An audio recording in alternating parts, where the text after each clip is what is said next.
everyone, welcome to another coaster review. Today we're going to be reviewing Icebreaker at SeaWorld Orlando. I'll be talking about the short history of the attraction, and then I'll be reviewing my experience of the coaster, so let's get started with the video. On September 12, 2019, the ride was officially announced to the public, with the park confirming Premier Rides as its manufacturer, and Icebreaker being the name, with construction following the same month prior. With track being done by February of 2020, it had a plan on opening that spring of that year, but unfortunately the COVID-19 pandemic pushed it from 2021 to 2022.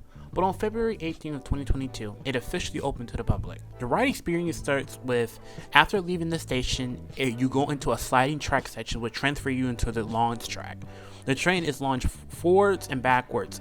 Backwards up to 93 foot tall or 20 meter vertical spike, which is 100 degrees. And then forwards until you launch fast enough to continue up the top hat. The riders experience many twists and turns at the top speed of 52 miles per hour or 32 kilometers per hour. Then you complete the remainder of the ride. Icebreaker has a total of 4 launches, both forward and backwards. The ride features 2 trains, 3 cars per train. In each car, riders are arranged 2 across and 3 in a row, for a total of 18 riders per train. But recently, the ride's comfort cars were removed during a maintenance period, and the ride later reopened on March 11, 2023, with a height requirement lowered back to 48 inches. My first experience was on July 20th, 2022. I rode with Mike from Intensity Thrills. I rode in the front and the back. The ride was really great. I really loved that top hat airtime. I loved the injector and floater that it has. The spike was great too. The launches were really, really great. But besides those things, is that the main problem, which is not even a problem anymore, it was the comfort collars.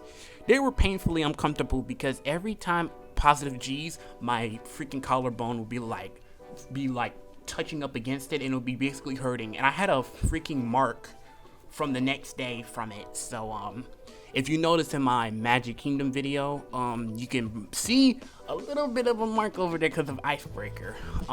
But overall, besides that and the bad operations, don't talk about the bad operations, because me and Mike rode that thing at least around 4 times, and this was midday, so it had like a 2-minute wait, basically a walk-on station wait. Less than 2 minutes after our 5th ride on it, they let out from the shows. That ride got a massive full queue in less than 5 minutes. I'm not kidding you. It went from a station wait to about a 50-minute wait or hour wait. So, and then too, when I rode it the last day of my Orlando visit, it had a massive full queue. Luckily I had a quick queue that day, so I didn't have to wait in that massive line, but I'm telling you, it's not worth the wait. Like, it's a good ride, but I'm gonna tell you, do not wait an hour for Icebreaker. You will be extremely disappointed. But I really enjoyed Icebreaker. Besides all like the ride experience, it has really nice theming. The soundtrack is amazing. I was listening to that stuff on bump every single day after the trip. The detailing is amazing, and it looks beautiful by the lake, and it's great for pictures and everything. But I think the overall rating I'm gonna give this ride is kind of a 6 out of 10, 6.5 out of 10. Like I say, it's a great coaster for SeaWorld Orlando. It's a great family coaster now, since it's actually a family coaster. It has some of the best airtime in the park. But like I said, I need to revisit, but the comfort collars are really bad. The outs are really bad during my visit. People say it's the best coaster in the park, which I highly disagree.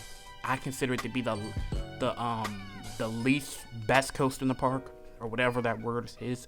Now since Pipeline is probably the time this video comes up, probably open or probably past all the previews. I definitely need to go back to SeaWorld. I visit SeaWorld at least like over 10 times at this point. But yeah. But you know, compared to like the other coasters in the park, yeah, it has kind of nothing. And the thing about with me with SeaWorld, I'm gonna do a more in-depth review on SeaWorld, but itself their coasters, Mako and specifically Icebreaker, are 2 rides I will proudly say that are overrated. I'll get in depth for Mako, but Icebreaker, I wouldn't say it's overrated, but it's kind of, you know, it gets a lot of hype, and I'm like, does it really deserve that hype? But like I say, I need to revisit Trip, I need to rewrite it without the comfort collars, but I want to thank y'all for watching this video, of hearing my stupid opinions about roller coasters.